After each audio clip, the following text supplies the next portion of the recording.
Alright, this is Fakafon, and this has been long overdue. This time I'm really gonna review Overblood for the PlayStation. Overblood is a 3D sci-fi adventure, as the cover can tell you, and it's kind of one of those obscure games that not many people have heard about.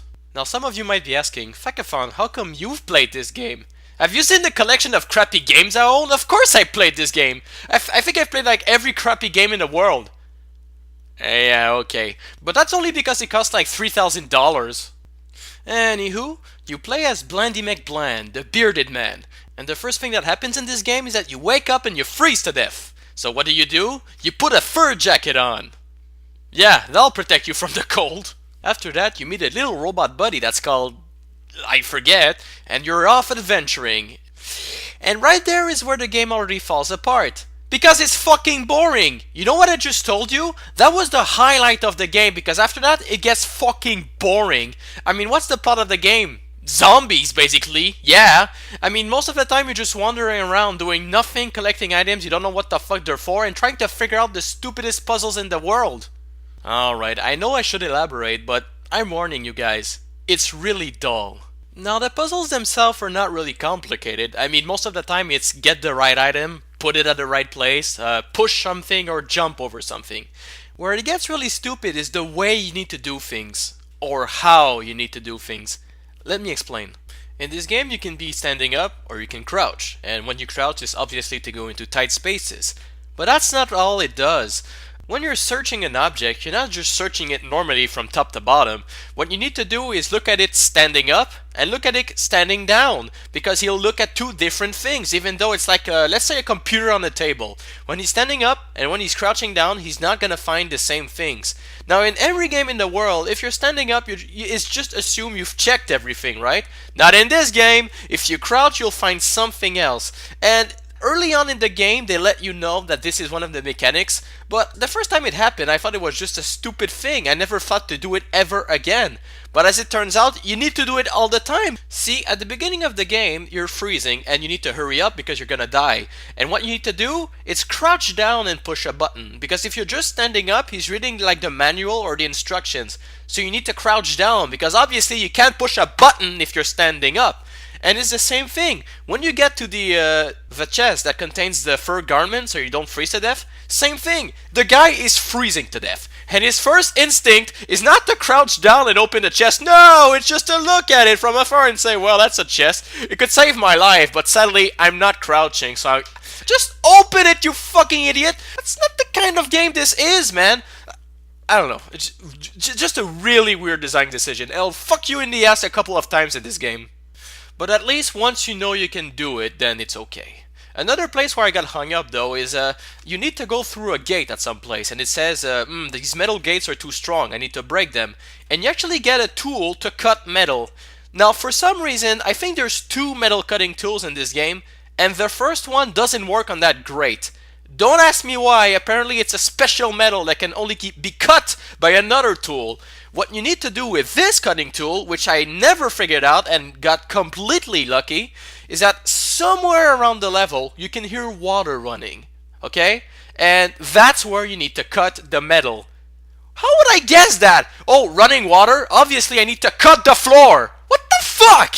I mean, of course it's a hint that you hear running water because you hear running water nowhere else. But how am I supposed to guess that because I heard running water, I was assumed to cut the floor and get a key card? And why can't I just not cut the other grate with the same tool that just cut the floor? Oh no, the metal grating is stronger than the floor. Obviously, just adventure game logic, I shouldn't be surprised. Now to be honest, these are pretty much the only two times I really got hung up because most of the time it's pretty straightforward and that also means it's not very interesting. They're not really puzzles per se, I mean most of the time you just need the right item. Another thing that's a bit annoying is the way you move around. You don't just push up and you're going up. It's kind of like Resident Evil style where you control like you're a truck.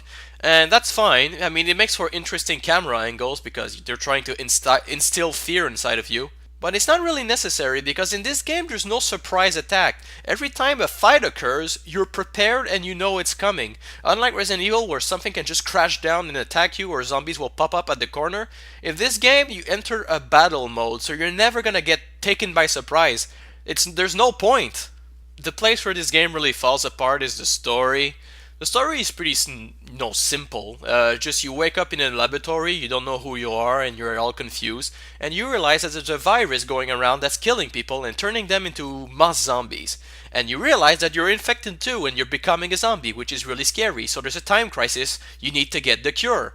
And at some point in the game, you find another scientist that has the cure and just need to go get it.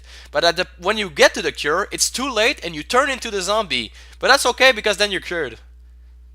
I didn't cut anything here. This is really what happens. You turn into the zombie and then the woman just cures you. There's no tension, there's no nothing. It's like you don't even need to control the other character for a while, like running around trying to find the cure while you're being chased. No, no, no, no! Cutscene! Oh my god, it's a zombie. Pew! Not anymore. Let's get back on track. Well, okay, that plot point got resolved. And you realize that you're actually a clone of the scientist who made all of this mess. And the scientist is like, hey you, clone of me, give me back my woman. And the woman's like, no, I love this man instead, even though he's basically you. So the guy flips out and he's like, I'm gonna fucking kill you both. And when you get to him, he's like, oh no, I've messed up everything. And he turns into a zombie. That part always confused me because everyone is slowly turning into a zombie because of the virus. But he can just turn into the zombie? What the fuck is this bullshit? And then you fight him. And this is it. This is what I wanted to talk about from the beginning. The fighting system. This is where the game really shines. See, the combat system is one of the most awkward systems I've ever seen in my life. And it's glorious. The controls are stiff, the AI is weird, the combat is weird, the hit detection is weird, the damage is weird.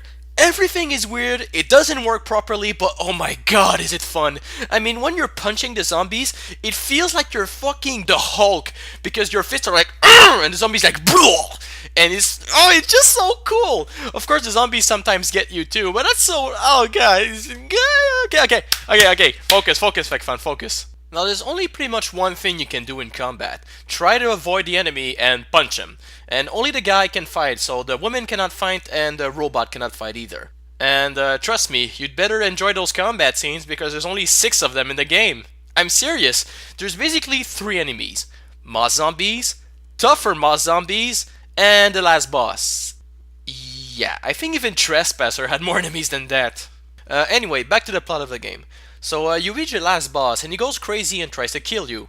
And this is the toughest fight in the game by far because the enemy boss is really fucking tough. He hurts like a Mack truck, and even though you get a pistol, the guy is still really hard to take down. While you're doing all of that, there's also a time limit because there's an auto-destruct sequence that's been activated. So you're trying to kill the boss, fix the computer so you can leave, take the airplane so you can leave, and also fight the boss at the same time, which is ridiculously hard. And not only that, but the boss cannot be killed with your punches or your gun. You have to burn him with the plane as you're leaving, and this is really, really hard to do. I'm not kidding when I say I had 1 second left when I succeeded in beating the boss and fleeing the fucking base. Seriously, this was really tough, but it was also tons of fun. So I think I'm pretty much done here. Overblood. What is my final verdict of the game? Well, it's an oddity to be sure. It's not really good because most of the time you're going to be pretty much bored walking around in empty corridors. But, well, the atmosphere is good, music's fine, and the combat system, even though it sucks, is so funny and ridiculously fun. You're going to play the game just to fight the enemies, I swear to God. But honestly, it's not worth pushing through all the boring parts to do that. I don't know what to say, guys. Try it out if you're mildly curious about this sci-fi adventure game horror, but apart from that, the only thing I can say is that Overblood 2 was much more ridiculous. But we'll get to that at some point. See you guys. Oh, by the way, when I said you're fucking the Hulk, I didn't mean like you're having sex with the Hulk. I meant like not like the not the verb. I meant the adjective. Like, never mind.